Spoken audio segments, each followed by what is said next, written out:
Hi friends, welcome to Madhuram's kitchen. ఈరోజు మధురమ్స్ కిచెన్లో special item fish cutlet. జనరల్గా ఫిష్తో చాలా రెసిపీస్ అనేది చేస్తుంటాం, కానీ ఫిష్తో ఇలా ఫిష్ కట్లెట్ అనేది చాలా టేస్టీ అయిన రెసిపీ. స్నాక్ లాగా ఈవినింగ్ టైంలో కూడా మనము ఈజీగా 2-3 మినిట్స్లోనే చేసేసుకోవచ్చు.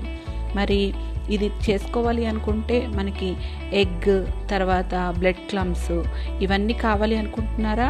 అస్సలు అవసరం లేదు. చాలా సింపుల్గా మనము చాలా ఈజీ ప్రాసెస్తో ప్రతి ఒక్కరూ చేసుకునేలాగా నేను ఈజీగా చూపిస్తాను. అది ఎలాగో చూసేద్దామా?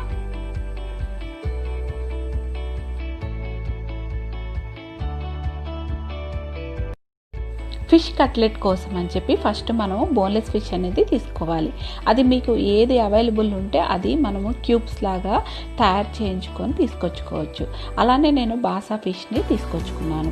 ఇది మనము వాటర్లో కొంచెం ఉప్పు పసుపు వేసి ఉడకపెట్టుకోవాలి. తర్వాత ఈ విధంగా స్కిన్ అనేది తీసేసుకొని చిన్న చిన్న పీసెస్గా కట్ చేసుకొని చేత్తోనే బౌల్లో అనేది యాడ్ చేసుకోవాలి. 2 ఫిష్ని ఇదే విధంగా తీసుకొని చిన్న చిన్న ముక్కలుగా తయారు చేసుకొని ఇలాగా బౌల్లోకి పెట్టేసుకోండి. తర్వాత మనము 2 బ్రెడ్, అది మిల్క్ బ్రెడ్ అయినా సరే ఏదైనా సరే, 2 బ్రెడ్స్ని మనము గ్రైండర్లో వేసి ఈ విధంగా ఒక బౌల్లోకి యాడ్ చేసుకోవాలి. ఇలా చేసుకున్నాక ఆలూను కూడా మనము ఒక 2 ఆలూని తీసుకొని ఉడకపెట్టుకొని ఇలా కొంచెం బాగా మెత్తగా చేసేసి దీనిలోకి బౌల్లోకి యాడ్ చేసుకోవాలి.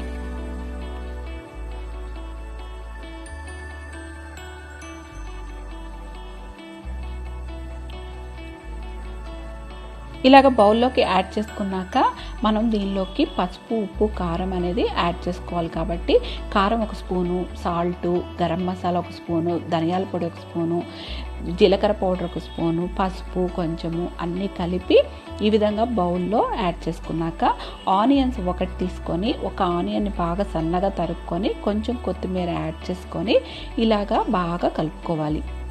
అన్నీ కలిసేలాగా కలుపుకోవాలి. ఇలా కలుపుకున్న దాన్ని మనము చిన్న చిన్న బాల్స్ లాగా తయారు చేసుకొని పెట్టుకోవడం వల్ల మనకి ఎలాంటి షేప్స్ కావాలి అనుకున్న కట్లెట్ అనేది చేసుకోవచ్చు. అది హార్ట్ షేప్ అవ్వచ్చు, లేదంటే ట్రయాంగిల్ కానీ ఎలా కావాలనుకుంటే అలాగా మనము షేప్స్ అని తయారు చేసుకోవడం కోసం ఈజీ కోసం ఇలా బాల్స్ అని ఫస్ట్ తయారు చేసుకున్నాం. తర్వాత మనకి ఇష్టమైన షేప్స్ అనేది ఈ విధంగా తయారు చేసుకోవచ్చు.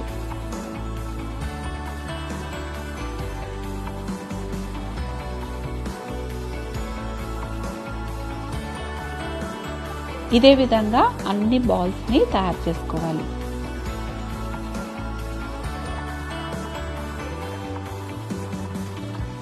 ఈ విధంగా కట్లెట్లన్నీ తయారు చేసేసుకొని పక్కన పెట్టుకోవాలి.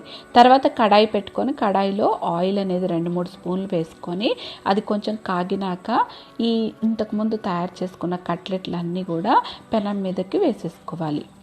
ఇలా వేసుకున్న తర్వాతన వీటిని ఒక సైడ్ కాల్చుకొని మళ్ళీ ఇంకొక సైడ్ కూడా అదే విధంగా కాల్చుకోవాలి. మీడియం ఫ్లేమ్లో కాల్చుకోండి.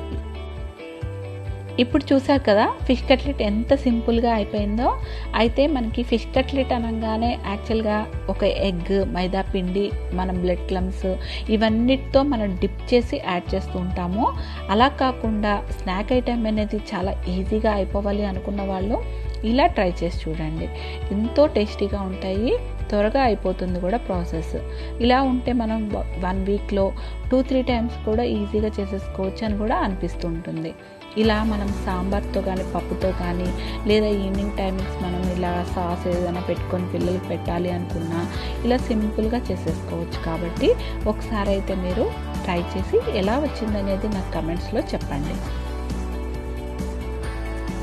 ఈ వీడియో కానీ మీకు బాగా నచ్చినట్లయితే మీరు లైక్ చేసి కమెంట్ అయితే కంపల్సరీగా చేయండి. మీరు కమెంట్ చేస్తేనే నాకు మీరు చూస్తున్నారు, మీరు చేస్తున్నారు నా రెసిపీస్ అని నాకు అర్థమవుతుంది. అందువల్ల మీరైతే కమెంట్ చేయండి కంపల్సరీగా. ఈ వీడియో కానీ నచ్చినట్లయితే లైక్ చేసి షేర్ చేయండి. నా ఛానల్ ఇంకొంచెం ముందుగా వెళ్ళాలి అనుకున్న వాళ్ళు, నా వీడియోస్ని చూడాలి అనుకున్న వాళ్ళు సబ్స్క్రైబ్ చేయడం మర్చిపోవద్దు.